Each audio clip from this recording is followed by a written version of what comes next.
There's new players involved in the ad world now. There's data scientists involved. They're I don't say they're replacing strategic planners or account planners, but they are new to the team, if you will, and that ability to have data driving a lot of the creative inspiration is really what it's all about. Data has been kind of in like a setup phase for a while. It's been very much about how do we get the data all in one place, how do we get it unified, how do we aggregate it, and while it was doing that, it wasn't very active. So there wasn't really a huge seat at the table for the data folks, if you will. But now it's really turning, and it's all about how do we drive insight out of data, and how do we activate the data directly. And that movement from I'm all about aggregating to all about activating is really what makes this moment really exciting for the industry.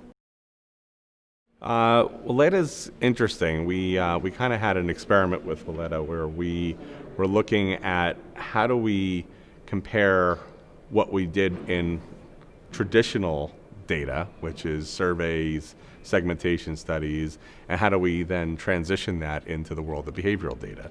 So we created a bridge to connect the dots. So really what we ended up figuring out is that it's not about just your one target audience, your segmentation audience, but in fact you actually can have hundreds, even thousands of audiences that are all doors into the brand.